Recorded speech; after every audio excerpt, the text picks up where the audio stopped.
नमस्कार दोस्तों, शिक्षा सोपान के ऑनलाइन एजुकेशन प्लेटफॉर्म में आपका एक बार स्वागत है। आज हम आपके सामने हिंदी ग्रामर के अंदर वर्णमाला टॉपिक के साथ में एक बार फिर आपके सामने उपस्थित हुए हैं। यदि आप हमारे चैनल पर पहली बार आए हैं, पहली बार हमारी वीडियो देख रहे हैं, चैनल को आपने आज पहली बार देखा है या सब्सक्राइब नहीं किया है, पहले भी देख लिया है, तो चैनल को सब्सक्राइब अवश्य कर लें, जिससे कि आपको जो भी इंफॉर्मेशन या जो भी वीडियो लाइव क्लासेस जो भी आपको मिलने वाली है उनकी इंफॉर्मेशन आपको मिलती रहे। लाइक कर दीजिए, कमेंट भी आप वीडियो पर कर सकते हैं। आपको कैसा लग रहा है, आपको अच्छा लग रहा है, आपको बुरा लग रहा है, आपको कोई चीज़ समझ में नहीं आ रही है, कोई चीज़ आपको नई पढ़नी है, तो इनके बारे में भी आप हमें बता सकते हैं। आप अन्य ग्रुप में अन्य स्टूडेंट के साथ भी हमारी जो वीडियो है उसको शेयर कर सकते हैं। तो चलिए आज अपन पढ़ते हैं हिंदी ग्रामर के अंदर हिंदी की वर्णमाला। बड़ा इम्पोर्टेंट टॉपिक रहता है। जहाँ पर भी आपको जिस सिलेबस के अंदर भी आपको हिंदी वर्णमाला का टॉपिक मिलेगा, वहाँ पर इसमें से अच्छे अच्छे क्वेश्चन जो है वो निकल करके आते हैं, और उसमें हम कहीं ना कहीं जो है वो कंफ्यूज हो जाते हैं। तो उसके लिए इसकी प्रैक्टिस होना बहुत ज़रूरी होती है। तो चलिए आज हम पढ़ते हैं हिंदी की वर्णमाला। और वर्णमाला पढ़ने से पहले हमको कुछ शब्दों का मतलब जो है वो पता होना चाहिए। तो उन शब्दों का मतलब भी हम यहाँ पर सबसे पहले देखेंगे कि वो शब्द क्या होते हैं। तो सबसे पहले यदि मैं बात करूँ आपकी ध्वनि, किसकी बात करें अपन? ध्वनि। तो ये ध्वनि क्या होती है? यदि अपन बात करें हिंदी डेफिनेशन या परिभाषा के आधार पर, तो ये क्या है? एक सबसे छोटी इकाई इसको बोला जाता है। हिंदी की क्या है ये? सबसे छोटी इकाई। लेकिन इसमें अपन को एक शब्द जो है वो यहाँ पर अपन को जोड़ करके रखना है। कौन सा? मौखिक रूप। कौन सा रूप? ये अपन को ध्यान रखना है। यदि आपसे कोई पूछता है कि हिंदी की वर्णमाला में सबसे छोटी इकाई क्या है जिसके खंड आप नहीं कर सकते, तो आप ध्वनि भी बोल सकते हो। लेकिन यदि आपसे कोई पूछता है कि मौखिक रूप क्या है, तो आप केवल और केवल ध्वनि ही बोल सकते, क्योंकि सबसे छोटी इकाई काफी लोग कहते हैं कि भाई सबसे छोटी इकाई ध्वनि है, कोई कह रहा है सबसे छोटी इकाई वर्ण है, कोई कह रहा है सबसे छोटी इकाई शब्द है, कोई कह रहा है सबसे छोटी इकाई वाक्य है, कोई कह रहा है पद है, कोई कुछ भी कह रहा है, कोई अक्षर बता रहा है। लेकिन यहाँ पर हर जगह मैं मानता हूं उनकी बातों को कि ये अपनी अपनी जगह पर सब छोटी इकाई हैं। लेकिन आपको प्रश्न किस प्रकार आएगा, तो हमको कौन सा आंसर देना कि सबसे छोटी इकाई पूछी, लेकिन वो आपको एक उसमें एक आधार देगा कि किस आधार पर आपसे पूछा जा रहा है। तो यदि आपको प्रश्न के अंदर मौखिक आधार लिया जाए, कौन सा आधार लिया जाए? मौखिक। मतलब आपसे प्रश्न के अंदर ये पूछा जाए कि हिंदी की सबसे छोटी इकाई जिसका मौखिक रूप जो है वो कौन सा है, या मौखिक रूप की सबसे छोटी इकाई कौन सी है, तो वो आपकी क्या है? ध्वनि है। लेकिन यदि मैं बात कर देता हूं वर्ण की यहीं पर, तो ये वर्ण भी क्या है? आपकी सबसे छोटी इकाई है। वर्ण की क्या है? सबसे छोटी इकाई। लेकिन ये इसका क्या है? लिखित रूप है। ये इसका क्या है? लिखित रूप है। यदि आपसे कोई पूछ लेता है कि भाई वर्ण की सबसे छोटी इकाई जो है जिसका लिखित रूप कौन सा है, तो वो वर्ण है। वर्ण को हम लिख सकते, ध्वनि को हम बोल सकते। ठीक है। यदि हम आगे बढ़ते हैं और हमारे पास में शब्द आ जाता है, क्या आ जाता है? शब्द। आपको पता है शब्द जो है वो वर्णों से मिलकर बनता है। ये दो या अधिक, दो या अधिक वर्णों का क्या है? ये सार्थक मेल है। क्या है ये? सार्थक मेल या सार्थक समूह। ठीक है। सार्थक या तो मेल कह सकते हो आप इसको, या सार्थक इसको समूह कह सकते हो। ठीक है। अब बात आ जाती है, कई बार प्रश्न आ जाता है, ये छोटी इकाई ना तो आपको लिखित रूप दिया ना आपको मौखिक रूप दिया, लेकिन आपसे अलग ही पूछ लिया। क्या पूछ लिया?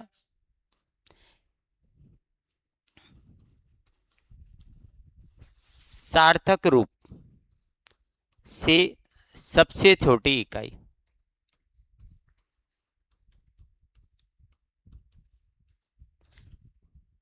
मतलब आपसे पूछ लिया कि हिंदी की ऐसी सबसे छोटी इकाई कौन सी है जो सार्थक हो। क्या हो वो? सार्थक। सार्थक होनी चाहिए।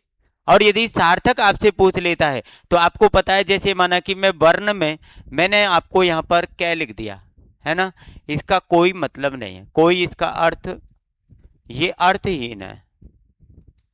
लेकिन यदि मैं इस कै को यहां पर मैं आपको लिख देता हूं कमल, अब ये क्या है? सार्थक है।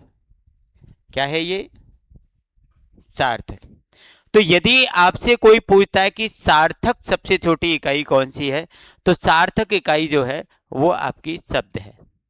कौन सी है? इसी से मिलता जुलता शब्द आता है एक पद। कि पद क्या होता है भाई? शब्द और पद जिस प्रकार से ध्वनि और वर्ण लगभग सेम है, ऐसे ये सेम, इनमें थोड़ा सा अंतर है।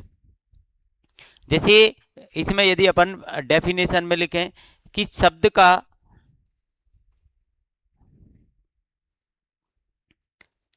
का वाक्य में प्रयोग, यदि आप किसी भी शब्द को वाक्य में प्रयोग कर दो, किसी भी शब्द को वाक्य के अंदर लिख दोगे, ठीक है। जैसे मैंने माना कि यहां पर एक आपको एग्जाम्पल लिख दिया, एक एग्जाम्पल जैसे हमने एक कमल है। क्या है? कमल है। कमल क्या है? शब्द है, ठीक है ना। लेकिन मैंने यहां पर इस कमल को एक सेंटेंस के अंदर लिख दिया, एक वाक्य के अंदर लिख दिया। क्या? कि तालाब में कमल खिल रहे हैं। अब देखिए यहां पर कमल आया है, लेकिन ये जो कमल है ये आपका यहां पर पद है। क्या यहां पर? पद है। यदि किसी भी शब्द का वाक्य में प्रयोग किया जाए और वाक्य में जब हम उसको लिख देते हैं तो वो शब्द न कहला करके वो क्या कहलाता है? आपका पद कहलाता है। वो शब्द न कहला कर क्या कहलाता है? पद कहलाता है। ठीक है ना। ये चीज अपन को जो है वो ध्यान रखनी है। आगे यदि अपन बात करते हैं वाक्य की, क्या होता है? वाक्य। वाक्य जो पता है आपको, जिस प्रकार वर्णों से मिलकर शब्द बनता है उसी प्रकार शब्दों से मिलकर के वाक्य बनता है। इसमें अपन लिख देंगे दो या अधिक, दो या अधिक शब्दों की सार्थक मेल को वाक्य कहते हैं। यदि आप इन शब्दों को क्या मिला दें? सार्थक रूप में मिला दें। जैसे मैंने यहाँ पर एक कमल शब्द लिखा था, लेकिन कमल को मैंने एक तालाब में कमल खिल रहे हैं, ये मैंने एक सेंटेंस बना दिया। तो इसमें जो है ये भी शब्द है आपका, ये भी शब्द है, ये भी शब्द है, ये भी शब्द, मतलब जो सार्थक हो वो आपका शब्द है, जो सार्थक है वो आपका क्या है? शब्द है। ठीक है। तो ये अपन को ये चीजें भी आपको यहाँ पर आनी चाहिए, ये चीजें आपको आनी चाहिए। अब यदि मैं बात करता हूं आगे, आपको आगे यदि अपन बात करते हैं और क्या चीज आपको पता होना चाहिए। एक हिंदी के अंदर होता है वर्ग, हिंदी के अंदर होता है वर्ग। वर्ग का यदि अपन वर्ग के बारे में बात करते हैं तो वर्ग आपको पता है, एक मैथ के अंदर भी वर्ग होता है, मैथ जिसकी चारों भुजाएं जो होती हैं वो कैसी होती हैं? समान होती हैं। लेकिन यदि अपन बात करते हैं हिंदी में, तो हिंदी में वर्ग क्या होता है? हिंदी में अपन वर्ग को कहते हैं, किसको कहते हैं? पांच वर्णों की, पांच वर्णों का समूह। ठीक है। कितने वर्णों का? पांच वर्णों। आपको पता है ये जो वर्ग हैं वो हिंदी में 5 ही वर्ग है, 5 वर्ग है। हिंदी के अंदर 5 वर्ग हैं और एक वर्ग में 5 वर्ण हैं। यदि मैं बात करता हूं इसमें कि कुल वर्ण कितने होते हैं वर्गों में, तो कुल वर्ण होते हैं 25। ठीक है। यदि कोई आपसे पूछता है कि हिंदी में वर्ग कितने हैं, 5, एक वर्ग में कितने वर्ण होते हैं, 5, लेकिन यदि सभी वर्गों में कितने वर्ण होते हैं तो 25 होते हैं। यदि अपन बात करते हैं तो कौन कौन से वर्ग हैं, देखिए कै वर्ग है, च वर्ग है, टे वर्ग है, ते वर्ग है और आपका पे वर्ग। यदि इनमें वर्णों की बात करें तो आपको पता है सबको कि इसमें कौन कौन से वर्ण जो है वो शामिल होते हैं। कै में कै की लाइन, चे में चे की लाइन, सब इसमें शामिल होते हैं। जैसे यदि मैं इसमें लिखूं तो कै, ख, ग, घ और न। च वर्ग में यदि अपन देखें च, छ, जय, झ,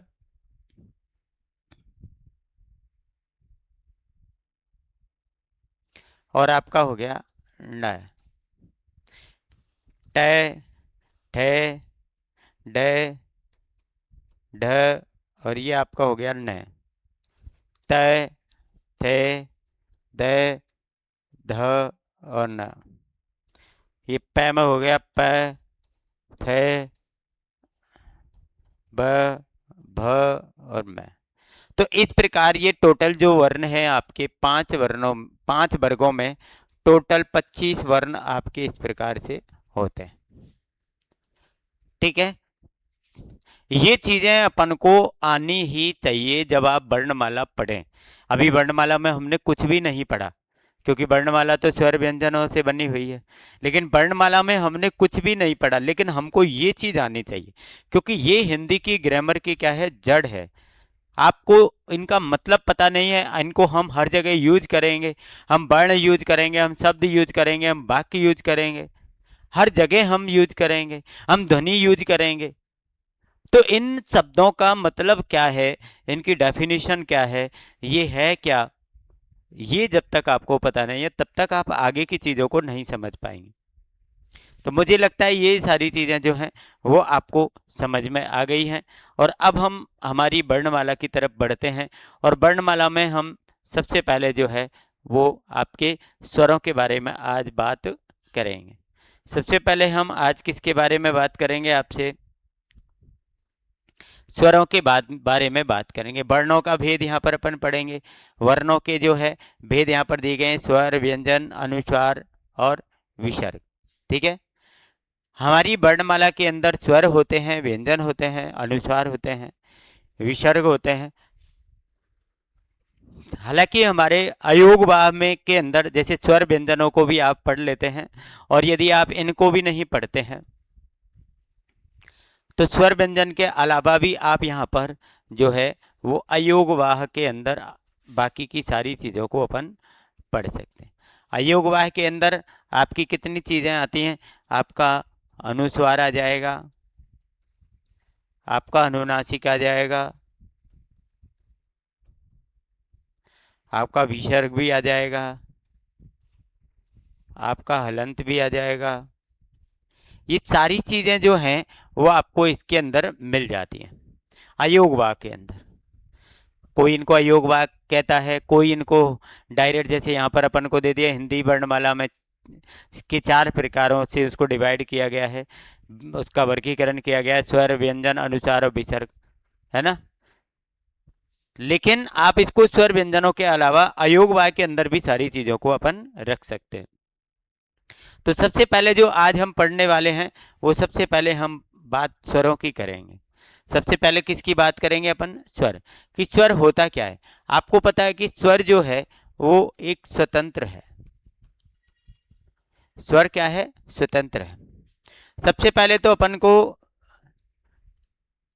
ये समझना है स्वरों के बारे में, और स्वरों के बारे में स्वतंत्रता के आपने समझ ली कि स्वतंत्र होते हैं, लेकिन इससे पहले अपन को एक चीज और यहाँ पर मैं आपको थोड़ी सी चीज बताऊंगा कि आपको ध्वनि के बारे में इतना जानना है कि ये ध्वनि जो है ये कैसे बनती है और कहाँ से बनती है और इसका क्या मतलब प्रोसीजर है।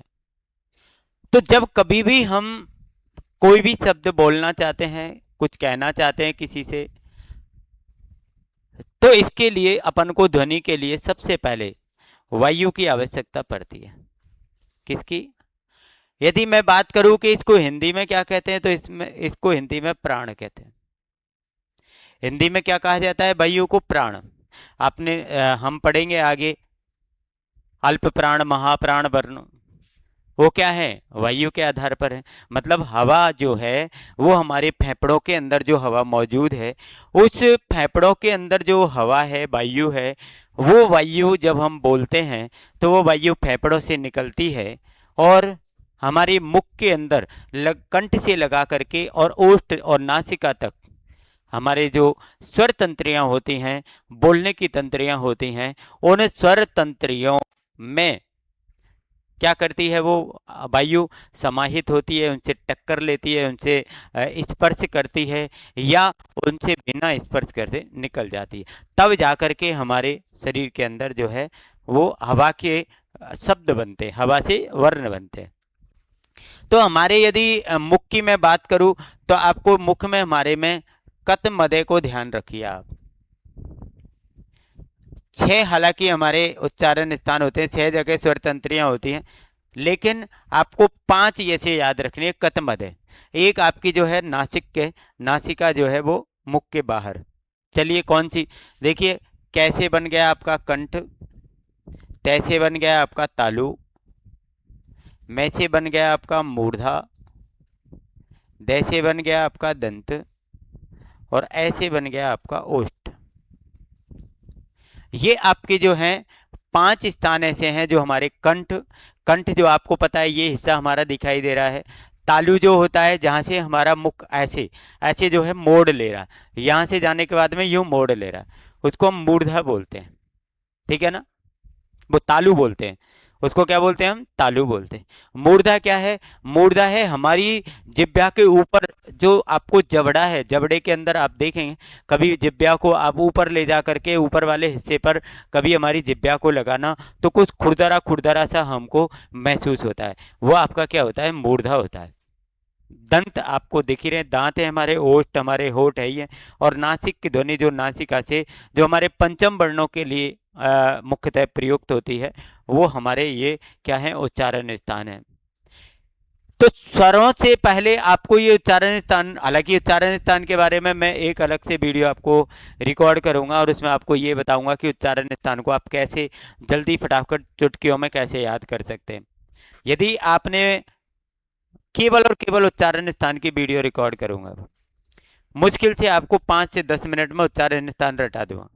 आपको कभी भी ऐसा नहीं लगेगा आपसे कोई वर्ण पूछ ले और यदि आप, मैं कह रहा हूँ उस ट्रिक का यदि आपने प्रयोग कर लिया और कोई ने आपसे कैसे भी पूछ लिया कि ये वर्ण बताना कौन सी जगह बोला जाएगा, तो आप जैसे मैथ चलती है ना, अब एक में ऐसे ऐसे करके ऐसे ऐसे करके, तो आप ऐसे ऐसे करके उसको सेकंड में जवाब दे दोगे। इतने अच्छे तरीके से मैं आपको उच्चारण स्थान की, जब हमारी वर्णमाला ये थोड़ी सी खत्म हो जाएगी है ना, उसके बाद मैं आपको उच्चारण स्थान का वीडियो रिकॉर्ड कर दूंगा। अब हम पढ़ेंगे स्वर के बारे में। तो ये चीज तो आपको समझ में आ गई कि भाई जो हमारी आवाज है, जो ध्वनि है, वो ध्वनि वायु से बनती है और वो वायु हमारे फेफड़ों में रहती है और फेफड़ों से वो वायु निकलती है। अब यहाँ पर अपन ने देखिए, जिनके उच्चारण में हवा फेफड़ों से उठकर मुंह में बिना किसी बाधा के निरंतर रूप से मुंह या नाक के द्वारा बाहर निकल जाती है, अर्थात जीभ, होठ, गला आदि परस्पर कहीं स्पर्श नहीं करते हैं, वो आपके क्या कहलाते हैं? स्वर कहलाते हैं। हमारी यहाँ से जो हमारे फेफड़े हैं, यहाँ से हमारी वायु जो है वो निकलती है और यहाँ से हमारी जो है वो ऐसे तालू से है ना आकर के और हमारे यहाँ मुंह या नाक, इन दोनों से क्या हो जाती है? बाहर हो जाती है। ये कहाँ से हो जाती है, बाहर हो जाती है, और वो कहीं पर भी क्या करती है, स्पर्श, अधिक स्पर्श नहीं करती। देखो स्पर्श तो करके निकलेगी हल्का फुल्का, और यदि वो बिना टकराए, बिना अधिक स्पर्श करे यदि वो बाहर निकल जाती है, तो ऐसे वर्ण जो होते हैं वो आपके क्या कहलाते हैं, स्वर कहलाते हैं। दूसरी बात, इनके लिए एक बात ये लिख सकते हो आप कि ये क्या होते हैं, स्वतंत्र होते हैं। क्या होते हैं ये, स्वतंत्र होते हैं, क्योंकि इनको बोलने के लिए किसी की जरूरत नहीं पड़ती है। जब हम इनको बोलते हैं तो इनको बोलते समय हमको किसी भी सहायता की आवश्यकता नहीं होती है। अब बात आती है कि हिंदी में स्वर है कितने, तो हिंदी में हमारी में टोटल 11 स्वर हैं। ये हम बात कर रहे हैं शुद्ध स्वरों की, ये हम बात कर रहे हैं किसकी, शुद्ध स्वर, है ना। अब आप सोचेंगे अंग है ये भी स्वर हैं, तो ये स्वर नहीं है, ये आपके क्या है, ये आपके क्या है, आहे जो है वो विसर्ग के अंदर आ जाएगा, अंग जो है ये अनुस्वार के अंदर आ जाएगा। ठीक है, तो कौन कौन से स्वर हैं हमारे, देखिए ए आ औ, ये स्वर जो है वो आपका वर्तमान में जो है स्वरों के अंदर इसको ऐड किया गया है। अब इसका कारण भी मैं आपको अभी बता देता हूँ। देखिए ई ऊ ऊ ए ऐ ओ औ, ये आपके 11 स्वर हैं। और जो है जैसे आप लिखते हैं, क्या लिखते हैं, डॉक्टर, ये हमने लिखा, लेकिन हम इसको बोल देते हैं डॉक्टर। अब डॉक्टर तो आपने इसको बोल दिया, लेकिन ये है कहाँ, ये जो है, यदि अपन अनुनासिक की बात करें, ये तो आपका अनुनासिक है, ये आपका क्या है, अनुनासिक है, तो ये तो हमारी हिंदी के अंदर आता है, इसको हम पढ़ते हैं, लेकिन इसको हम कहाँ पढ़ते हैं, इसको हम कहीं पर भी नहीं पढ़ते। ये अब ये क्या है, स्वरों में शामिल कर लिया गया है इसको, और इसको ये जो है, और जो वर्ण है इसको स्वरों के अंदर माना गया है, ये स्वर में आपको काउंट होगा। अब काफी बच्चे सोच रहे होंगे कि सर ऋषि कहाँ गया, फिर आपने ऋषि तो बताया ही नहीं। तो ऋषि भैया, यदि बात करते हैं अपन शुद्ध स्वरों की, तो शुद्ध स्वरों के अंदर ऋषि आपका कैसे आ जाए, ये संस्कृत का स्वर है।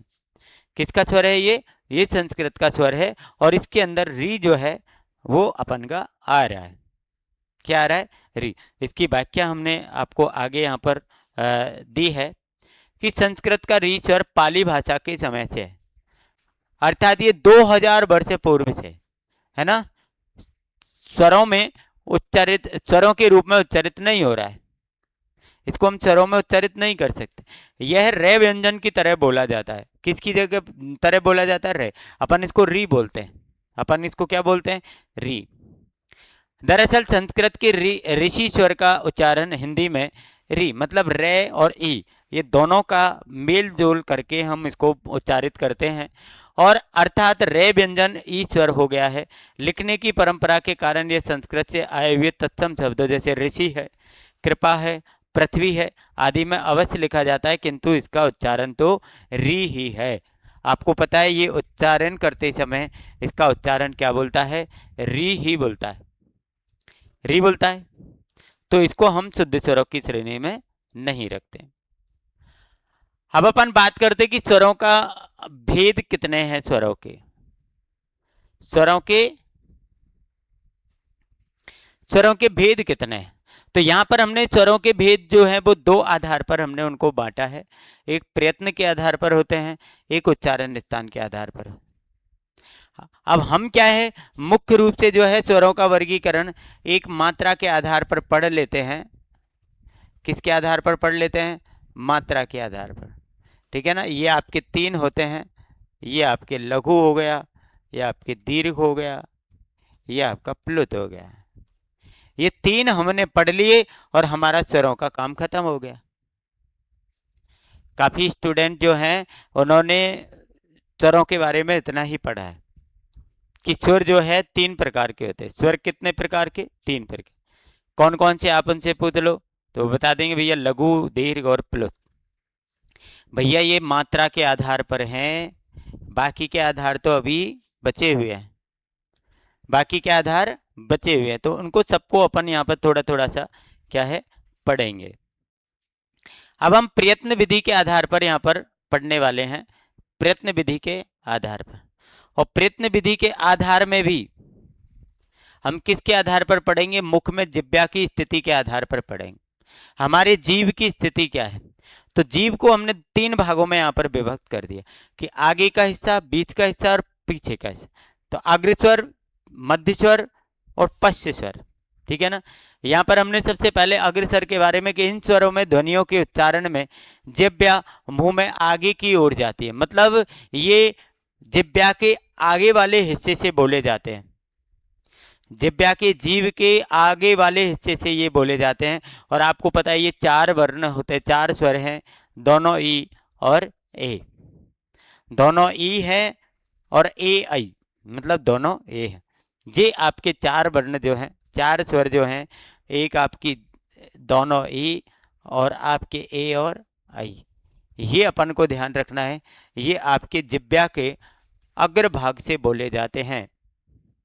मध्य की बात करें यदि अपन, इस स्वर के उच्चारण में जिह्वा मुंह के मध्य भाग में रहती है। हिंदी में केवल एक ही मध्य स्वर है, मतलब आपका जो ए है ये आपका क्या है? मध्य स्वर है। ये जिह्वा के आधार पर है। यदि बात करते हैं हम अगले की, तो ये पश्च के नाम से आता है, पश्च स्वर। पश्च स्वर का मतलब इन स्वरों का उच्चारण जो है वो जिह्वा के पीछे वाले भाग से किया जाता है। हमारे जो जिह्वा है वो मुख के पीछे वाले हिस्से में रहती है जब इनका उच्चारण होता है। ये भी आपके क्या है? 6 हैं, आ और ओ, ऊ और ऊ, ओ और औ। ये आपके 6 स्वर ऐसे हैं जो आपके जिह्वा के पश्च भाग से ये बोले जाते हैं, मतलब जिह्वा जो है हमारी वो मुख के पश्च भाग की तरफ जो है वो रहती है। तो ये आपको जिह्वा के आधार पर है, आपको समझ में आ गए। 4 आपके अग्र वाले हैं, दोनों ई, दोनों ए। मध्य भाग में आपका एक ही स्वर है, ए। और पश्च भाग में आपके स्वर हैं कितने? 6। आ है, ओ है, ऊ है, बड़ा ऊ है, ओ है और औ है। ठीक है, क्लियर है। आगे हम बढ़ते हैं ओष्ठ आकृति के आधार पर, मतलब हमारे होठ जो हैं उनकी आकृति के आधार पर भी स्वरों का वर्गीकरण किया गया है। तो यहाँ पर अपन को देखा गया है वृत्तामुखी स्वर और अवृत्तामुखी स्वर। वृत्तामुखी स्वर जो होते हैं उनका उच्चारण होठों का आकार गोल हो जाता है। जब हम इनका उच्चारण करते हैं तो वृत्तामुखी मतलब मुख व्रत जैसा हो जाए। मुख कैसा हो जाए? व्रत जैसा। मतलब व्रत कैसा होता है? गोल। तो मुख कैसा हो जाएगा? गोल। जब इनका उच्चारण करते हैं तो मुख गोल हो जाता है। और ये आपके जो हैं वो 5 स्वर हैं, आओ, ऊ, ऊ, ओ, औ। तो अब ये यदि आप इनको बोलेंगे तो आपका जो मुख है वो गोल हो जाएगा, जैसे ओ, ऊ, ऊ, ओ, औ। ठीक है ना। तो ये क्या है? ये आपके मुख को क्या करते हैं? गोल करते हैं। अवृत्तामुखी ये इसका अपोजिट हो जाते हैं, इनका उच्चारण करते समय होठ गोल नहीं होते हैं। जैसे ए को आप बोल दो, आपका होठ जो है वो बिल्कुल गोल नहीं होगा। आ, ए, आ, ई, ए, आई, इसमें यहाँ पर कहीं पर भी जो है वो आपका हमारा जो मुख है वो वृत्त वाला आकार नहीं ले रहा है, गोल आकार आपका बिल्कुल भी ये नहीं ले रहा है। तो अपन को ये ध्यान रखना है, दोनों ओष्ठ की आकृति के आधार पर है। आ, ओ, ऊ, ओ, औ, ये आपके वृत्तामुखी हो गए। अवृत्तामुखी हो गए आपके ए, आ, ई, ए, आई, ये आपके क्या हैं? अवृत्तामुखी है। ये आपके क्या हैं? अवृत्तामुखी है। मुखाकृति के आधार पर यदि अपन बात करते हैं, मुख की आकृति के आधार पर, पहले हमने देखा था ओष्ठ की आकृति, यहां पर अपन पढ़ेंगे मुख की आकृति क्या। मुख की आकृति में यहां पर आ जाता है संवृत स्वर। जब जिह्वा का व्यवहृत भाग स्वरों के उच्चारण के लिए मुख में अधिकतम ऊंचाई पर होता है तथा मुख संवृत मतलब बंद हो जाता है, ऊपर और नीचे के दांत पास पास आ जाते हैं, ऐसी स्थिति में उच्चारित होने वाले समृद्ध स्वर हैं ई ई उ ऊ। मतलब जब आप इनका उच्चारण करेंगे तो आपका मुंह तो हो जाता है बंद, मुंह क्या हो जाता है, बंद हो जाता है, और ऊपर और नीचे के दांत जो हैं वो आस पास पास आ जाते हैं। मुंह बंद हो जाएगा, दांत पास पास आ जाएंगे, ठीक है ना। और मुख जो है वो उसकी अधिकतम ऊंचाई पर होता है। मतलब आपको पता है आगे से सामने से होठ आपके बंद है, मतलब मुंह बंद है, अंदर ही अंदर वर्ण का उच्चारण किया जा रहा है। तो ऐसी स्थिति में जो है वो आपका मुखाकृति के आधार पर समृद्ध स्वर कहलाते हैं ये। जैसे ई ई उ ऊ, है ना, ई ई उ, मतलब मुख को बंद कर सकते हो आप। अर्ध समृद्ध स्वर होते हैं। अर्ध समृद्ध में अपन को जो ऊपर वाले में समृद्ध है तो उसमें वो पूर्ण तरीके से आपका मुख बंद रहेगा। यहाँ पर आपका जो है ये अर्ध समृद्ध है। अर्ध समृद्ध के अंदर जो है वो क्या, यहाँ पर आपको डेफिनेशन दी गई कि उच्चारण के समय जब जिह्वा की ऊंचाई समृद्ध की तुलना में कम रहती है, ऊपर और नीचे के दांत थोड़े दूर रहते हैं, खुलते हैं अर्थात आधे ही बंद रहते हैं, तब अर्ध समृद्ध स्वर उच्चारित होता है। ये हैं आपके ए और ओ। मतलब उससे जैसे मुंह उसमें बंद है तो इसमें पूरा बंद नहीं होता है, उसमें दांत पास पास आ जाते हैं, इसमें थोड़े थोड़े दूर रहेंगे, ठीक है ना। यदि इसमें बात करते हैं अपन की जो मुख की ऊंचाई है वो इसमें अधिक होती है तो इसमें कम होती है। और ये आपके दो वर्ण हैं, ए और ओ। ये कितने वर्ण हैं आपके, दो। आगे हमारे पास है विव्रत स्वर और अर्ध विव्रत। विव्रत स्वर जो होते हैं, विव्रत का अर्थ होता है खुला हुआ, ठीक है ना। विव्रत का मतलब खुला हुआ। जब मुख सर्वाधिक खुला हुआ हो तब विव्रत स्वर का उच्चारण होता है, मतलब सबसे ज्यादा खुला रहेगा। आ, ये मुख जो है वो आ जब बोलेंगे तो ये ज्यादा खुलेगा। ऐसे ही फिर अर्ध विव्रत आ जाएगा। अर्ध विव्रत में क्या है कि जब मुख विव्रत स्वर आ से कम खुला हुआ तथा अर्ध समृद्ध आधा बंद से अधिक खुला होता है तब अर्ध विव्रत स्वरों का उच्चारण होता है। जैसे ए, औ, आई और औ। ये क्या है आपका कम खुला हुआ था, यहाँ पर पूर्ण रूपेण खुला होता है, यहाँ पर ये आधा खुला होता है, मतलब कम खुला होता है। तो ऐसे भी आपके जो है वो चार स्वर हैं। आगे चलते हैं। उच्चारण में लगने वाले समय के आधार पर, जिनको अपन आज तक पढ़ते आ रहे हैं, है ना, जिनको हम आज तक पढ़ते आ रहे हैं मात्रा के आधार पर या उच्चारण में लगने वाले समय के आधार पर।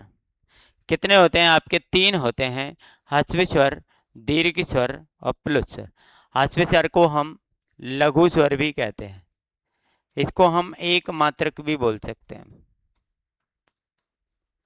ये दोनों भी इसी के नाम है। ह्रस्व स्वर को हम लघु भी कहते हैं और एक मात्रक भी कहते हैं।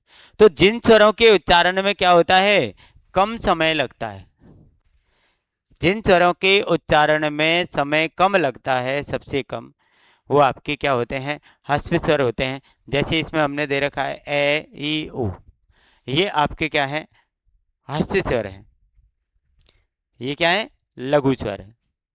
यदि हम दीर्घ की बात करते हैं तो दीर्घ को हम गुरु भी कह देते हैं, इसको हम द्विमात्रिक भी कहते हैं, इसको द्विमात्रिक भी कहते हैं।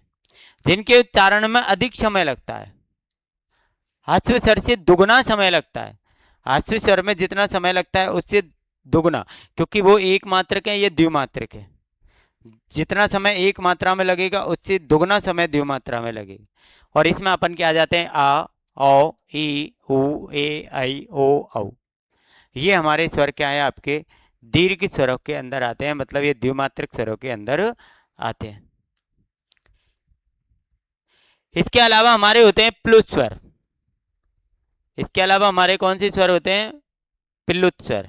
अब देखिए प्लुत स्वर जो है वो कोई स्वर स्पेशल से कोई स्वर तो होते नहीं है, ये हमारे जो स्वर हैं लघु और दीर्घ, इन्हीं को प्लुत स्वर के रूप में क्या किया जाता है, कन्वर्ट किया जाता है। जैसे जिन स्वरों के उच्चारण में 2 मात्राओं से अधिक का समय लगता है, जैसे अपन ओम, है ना। अब ये शब्द यहाँ पर हमने बोल दिया ओम, ये तो नॉर्मल हो गया, लेकिन मैंने इस ओ को अधिक खींचने पर, मैंने इसको अधिक खींच दिया और मैंने इसको ये बना दिया। अब मैं बोल रहा हूं ओम, तो ये ओ जो मैंने खींचा है, ओ को जो मैंने मात्रा दी है, वो मैंने 2 मात्रा से भी अधिक समय दिया है, तो ये यहां पर प्लुत स्वर की श्रेणी में आता है। प्लुत स्वर जो है संस्कृत में उच्चारित होता रहा है, ये हिंदी का स्वर नहीं है, ठीक है ना। संस्कृत में आपने इसको ऐसे ऐसे लगा देखा होगा, है ना, ऐसे ऐसे लगा देखा होगा, ये प्लुत स्वर के लिए ही आता है। जैसे अपन लिखते हैं, अपन हवन वगैरह करते हैं तो स्वाहा बोलते हैं, तो एक तो बोल गया स्वाहा, काम खत्म, लेकिन एक मैंने बोला स्वाहा, तो इसमें मैंने इसको स्वरों को क्या कर दिया, खींच दिया। ये आपका प्लुत स्वर कहलाता है। क्या कहलाता है, प्लुत स्वर। इसमें व्यक्ति को आवाज लगाने के लिए भी इसका प्रयोग किया जाता है। आवाज लगाने के लिए आप किसी भी व्यक्ति को आवाज लगा लो, जब आप दूर खड़े व्यक्ति को आवाज लगाएंगे तो आपका जो लास्ट वर्ण है, लास्ट वर्ण जो है वो खिंच जाता है और उसको हम ऐसे प्रदर्शित करते हैं। संस्कृत में ये आपको अनेक जगह पर इसका यूज आपको मिल जाएगा। आगे हमारे हैं उच्चारण स्थान के आधार पर भेद।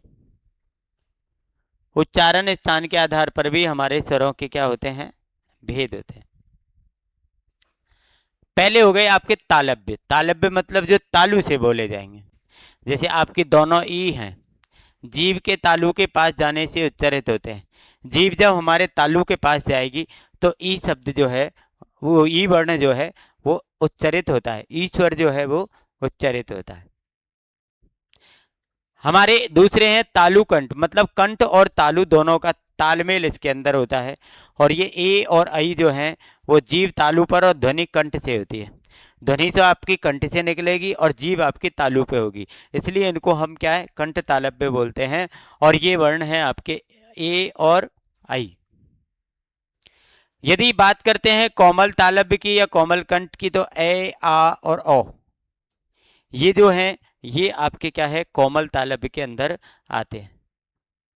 यदि संस्कृत में ए, आ कंठ से बोले जाते हैं, आपको पता है, इसलिए कंठ माने गए हैं, किंतु हिंदी में अब ये कंठ से ऊपर कोमल तालु स्थान से बोले जाने के कारण कोमल तालव्य के अंदर ये आते हैं। इसके बाद हमारा आता है ओष्ठ। ऊ दोनों होठों के गोल होने से और वहीं से उच्चारित होते हैं। ये क्या है, होठों से उच्चारित होते हैं और दोनों होठ यहाँ पर क्या हो जाते हैं, गोल हो जाते हैं, तो इनको हम ओष्ठ स्वर वर्ण के रूप में इनको हम जानते हैं। एक होता है ओष्ठ कंठ, जिसमें ओष्ठ और कंठ दो का इस्तेमाल होता है। ओ और औ होते हैं जिसमें होठ तो गोल होते हैं, किंतु ध्वनि जो होती है वो हमारी किससे निकलती है, वो हमारी कंठ से निकलती है। ये हमारे जो हैं वो आपके स्वर थे, और स्वरों को आप आराम से थोड़ा सा पढ़ें और इनको देखें। इसके बाद आपको पता चल जाएगा, इसके क्वेश्चन करें, आपको पता चल जाएगा कि भाई वास्तविक रूप से कहीं ना कहीं हमको इसका प्रॉफिट है या नहीं है, हमको ये टॉपिक जो है वो कन्फर्म हुआ या नहीं हुआ।